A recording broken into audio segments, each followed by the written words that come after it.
vocabulary study with useful sentences oo jumlado waxtar leh. The car just missed wuxuu hadda seegay ama ka hortagay hitting inuu ku dhufto ama ku dhaco a passerby dhabahaye. 2. Haggle meaning macnaheedu yahay to argue about inaad ka muranto the price qiimaha of something wax in an attempt isku day to make aad ugu dhigto the seller gadaha xaraashaha iska iibiyaha reduce it inuu ka dhimo ama ka yareeyo. An example tusaale, the price is generally open. Price waa mid general u furan to negotiation one wada xaajoodka wada hadal inaan ka wada hadalno. So feel free to haggle sidaad awgeed ama sidaa darteed xornimo aad ku gorgortanto dareen. Feel free to haggle. Okay, the third one, midda saddexaad,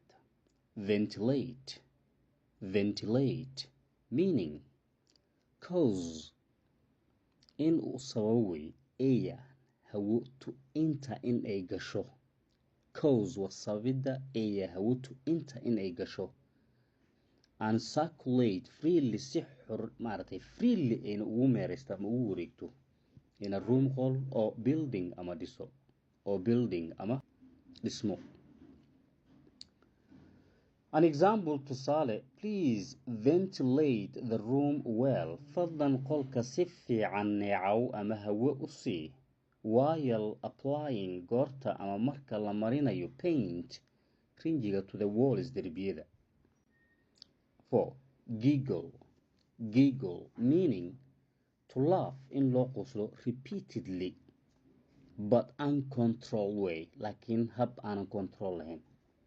Often at something silly, badanaaba wax un si doqonnimo ah oo rude ama anshaxuma.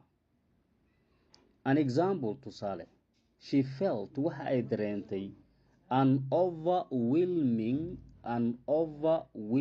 desire, rabitaan ama jamasho aanan tan lahayn to giggle ay ku qusul dhiqlayso. Giggle ay ku qusul dhiqlayso. Marka giggle wuxuu noqonayaa qusul afka iska furto, qusul dhiqlayn ama qusul waraxin. All right, and the fifth one midda shanaad is squabble waa muran meaning to argue inaad ka muranto